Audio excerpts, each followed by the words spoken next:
It's hard to be productive or present when you lack clarity. Journaling for me is the most powerful way that I found to increase my mental clarity regularly on an ongoing basis. For me, journaling, especially bullet journaling, is a skill, which means that it's something that I can get better at over time through practice. And a key part of that practice, a key part of my bullet journal practice, is the monthly ritual. I developed this ritual over the past 10 years in order to declutter my mind and start each month with clarity, direction, and purpose. It's just a quick way to help me focus. It also grounds me while providing the momentum I need to get things done throughout the month. Hi, I'm Ryder Carroll, creator of the Bullet Journal Method, and today I'll be walking you through the 5 steps of completing your monthly ritual. And the best part is that we'll complete each step together as I share it. I've added several points in the video so you can pause and take as much time as you need to complete each step fully. We've also added the suggested amount of time, but it can take less or more time depending on what you need. This ritual is one of many that we run each month in BUJO, our membership site. So if you enjoy this process, would like some accountability in doing this each month, or you want to learn more, I'll put a link to that below for a free trial for you to check out. With that out of the way, let's begin. So here, this diagram represents all the different types of templates that we're currently using within the bullet journal method. So the M stands for the monthly log, the D stands for daily logs, and the W stands for weekly logs. And this is kind of the cadence in how we bullet journal throughout a regular month, right? By the end of the month, we will start setting up a new monthly log. Okay, so with that in mind, the monthly ritual is here to help us get ready for the new month. And the way that we do that is that we begin, as with most things in bullet journal, by taking a big step back to think about the days, weeks, and months gone by. And we begin this process by updating our monthly timeline in our monthly log. So for those of you who are new here, this is one part of the monthly log. This is known as the timeline. Generally speaking, the right side of this at this point would be full of all the things that you've done. That would be your last month's action plan. So the first thing we're going to do, including myself, is going to take a little bit of time to update the timeline for the month gone by. And the reason that we're doing this is to help us kind of create cliff notes to help us memorize or remember rather what happened last month. I don't know about you, but I can hardly remember what I ate 3 days ago, let alone what happened a month ago. So that's the first part of this process. We're just going to take a moment and fill out one thing that was most notable about that day. Where are those things coming from? Usually from your daily logs. Now, as some of you know, this is also something that you're doing each week as well. So why are we doing it twice? Because life comes up, things happen. And I know for myself, like I'm missing a week here. I'm missing a week 3, but I'm not missing week 4. So this gives me an opportunity to just slow down and fill in the blanks, if you will. So let's start with that.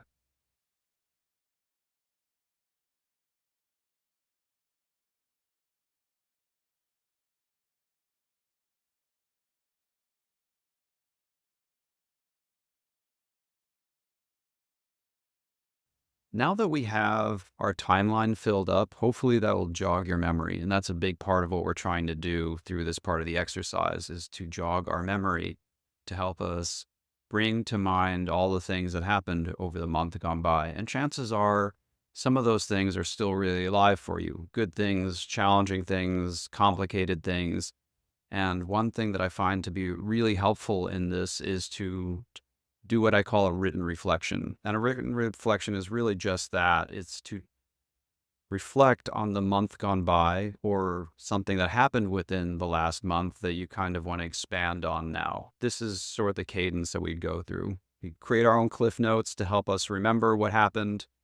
And then we move on to writing about or expanding on anything that we want to think about more deeply within the process. That can take anywhere between half an hour to an hour, depending on how much you want to write.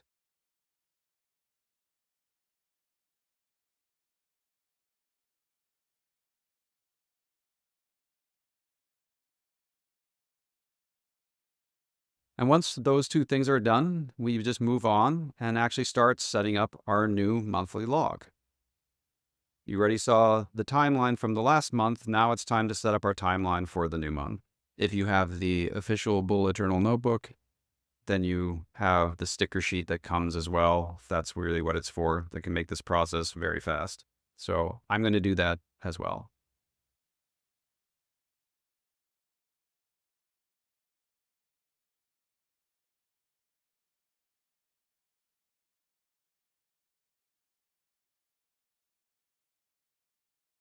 Okay. So with our timeline set up, then we move on to creating our monthly action plan. I like to separate these into two different columns for all the actions that I need to take that are personal, and then all the actions that I need to take this month that are professional. So where are we creating this action plan from? Well, we're taking it from everywhere else in our entire month. So everything that's come up beforehand goes into our action plan that hasn't been completed yet. So things that still need to be done. But we don't want to just pour it over everything. A very critical part of the monthly ritual is it gives us a second to take a step back and think about what we want to do in the month ahead. So what we're going to start to do is go back through all of our previous collections and start to migrate open actions that pass a certain test. And I call that the migration filter. So I use an acronym here to help me ask a certain amount of questions that help me filter out the things that get to be migrated and move forward. And there are 4 questions. 1, is this action in my control? So again, this is all only for the open actions inside of your last month. Am I able to act at this time? So am I able, think time, location, resources. Then is it required? Is this action required? You might be asking, well, what's required? That's a good question to be asking. And this is a good time to be asking that question. Is this thing required? And then last but not least is a little bit of a quirky one, which is enlivening, but I'll get into that in a second. Does this feel enlivening to me or to someone that I love? So those are the 4 questions that all the open actions get run through. And this is also an actual linear line of questioning. So we have the action, whatever's open, whatever didn't get done this month. And then we start asking, is it in our control? Are we able to do it? Is it required? Is it enlivening? If it passes this test, then it gets migrated. And if not, it becomes left behind. Then we cross it off, which is a big one, right? Big thing that we're trying to do is curate all the things in our list. We're not trying to hoard all of our responsibilities. We're trying to do less and less things. So all open actions, all things get pulled through this filter. Starting with the written reflection, chances are something has come up when you wrote out your life, your reflection, long form. Oh, I have to do this thing. I should stop doing this thing. I'll move something around. And this is a great time to turn your insight into action, right? Okay, so I learned this thing from the written reflection. Is it in my control? Am I able to do it? Is it required? Is it enlivening? So that's the first part. Those things get put into your monthly action plan. And then people always ask, well, where does my future log come into this? Well, this is exactly where our future log comes into this. This is a good time to revisit your future log and start pulling things in that are relevant. Again, care plays a role here as well. So if something future comes in, now is the time to assess, is this in my control? Am I able to do this now? Because circumstances are always changing. So you're using your future log to start to populate your monthly logs action plan. And then, of course, all the other collections from within the last month, your last month's monthly log, daily logs, and weekly logs. Certainly, there are going to be some things that remain undone. I've been doing this for a very long time, and I don't think I've ever gone through an entire month where all of my actions are complete. So the next step here is that we're going to flip back to the beginning and then go through and check all open actions and see what gets to be migrated. This is also a great opportunity to simply take a moment and appreciate the progress that you've made. Sometimes a month can be super busy, like this has been for me, and I may not realize how much progress I've actually made because there's so much left to do. Maybe I feel like I haven't made a lot of progress or done a lot of things. And this is a good time just to check in with that.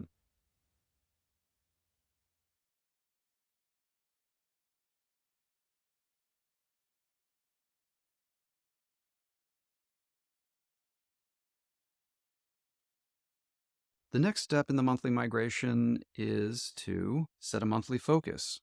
So now that we have all of our actions there, that can seem really overwhelming. So the next part is we really want to figure out what needs to get done this month. What is really absolutely critical? What is required for this month?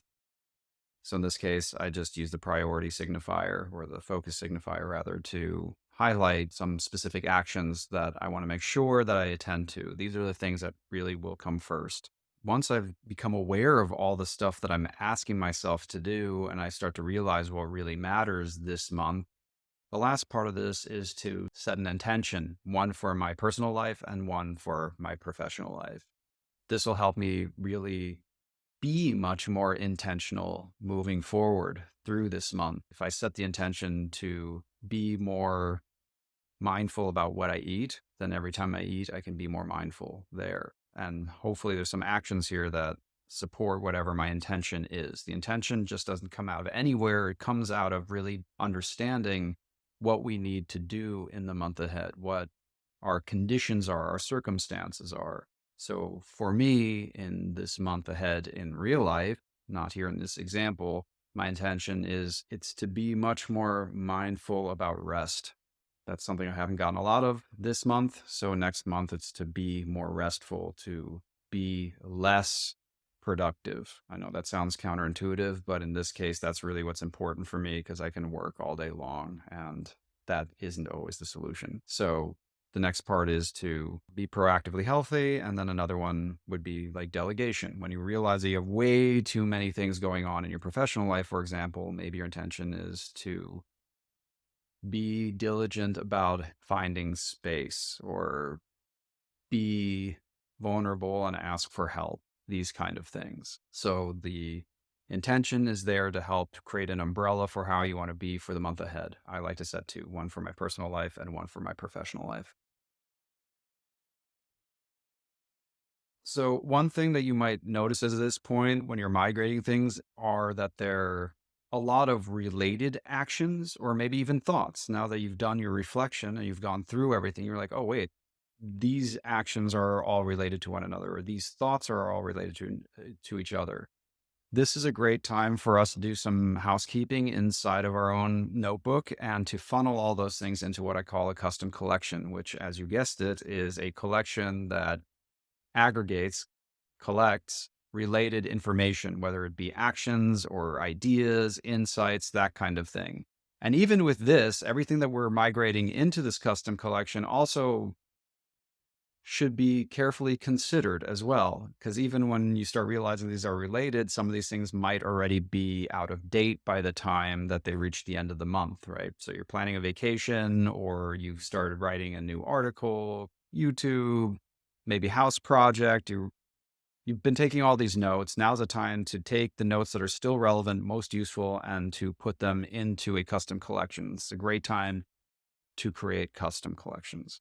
Speaking of custom collections, chances are if you've been bullet journaling for a while, you will be cultivating various custom collections at any point in your practice, right? Maybe you'll have a fertility tracker, or you have a KonMari tracker, or you have a short story collection or something, right? Maybe an exercise workout tracker is also super common. So this is the time to not only think about what we're doing, the actions that we're taking, but how we're doing it as well. So during the migration process, we're also making sure that the actual tools that we're using are as effective as possible. So for our old custom collections, during this time, we can slow down and ask ourselves, is it helping? If it is, how is it helping? Is there a way to improve it? Yes, great. Then is there a chance here to create a new version of that custom collection or figure out how to tweak it a little bit right now? Great. Then you can migrate that. Most of what you see in the bullet journal is the result of a lot of trial and error. Most things that I tried didn't work. I always share the things that survived over the longest period of time for me, the things that proved themselves useful. At the beginning of this process, I would just try something out quickly and then it didn't work and then I just throw it away, or I'd get really upset with myself for getting something wrong again. With the bullet journal method, I really encourage you to be playful and experimental with your custom collections. Everything here is an experiment, right? To see what works and what doesn't. Even if something doesn't work, we want to get curious about it. So rather than just throwing it away and missing a real opportunity, we want to take a second and slow down and think about, why didn't this work? From a really compassionate place as well. Like, what about this specifically wasn't working? Because getting clear on what doesn't work for us can help us quickly develop something that does. Like, this was too complicated. This was too granular. This was too time intensive. Okay, so if you know that, then the next time you create something has to be less granular, less complicated, less time intensive, right? So is this helping? No. Why? Because it's too time intensive. Can you improve upon it? Yeah, maybe I track less habits, for example. Great. So now's a great opportunity to fire up a whole new custom collection based on what you learned. That's a big part of this, right? Putting insight to action over and over and over again, not only with what we're doing, but how we're doing it. And if you're tracking something that's adding no value and you can't learn anything from it, then this is a great time to stop tracking those things or stop working on that, right? You've taken at least 30 days now to test something out to see if it's helping you. And if it's not, get curious about it and then feel free and allow yourself to leave it behind. That's a big part of this. We just want to keep on removing what is not necessary to reveal what matters and have more time with that. And that's it. Now you've just completed the monthly ritual and you're fully prepared for the month ahead. You have organized, updated, and synthesized the month gone by. You have a new timeline ready to populate with noteworthy events from your life for the month ahead. And you have a prioritized monthly action plan that will give you direction and keep you focused throughout the month. But the best part is this. You now have a way of arriving in each new month of your life clear on what you want and how you will create it. You now have both a plan and a system to support you in aligning your actions with your intention. And this is how the monthly ritual can be a powerful tool in helping you write a better life. If you enjoyed this tutorial or want to learn more about other tools to help you write a better life, check out the Bullet Journal Basics and Beyond course, which covers everything you need to know how to get started bullet journaling or take your existing practice to the next level. Thank you for taking the time. See you in the next one. Happy bullet journaling.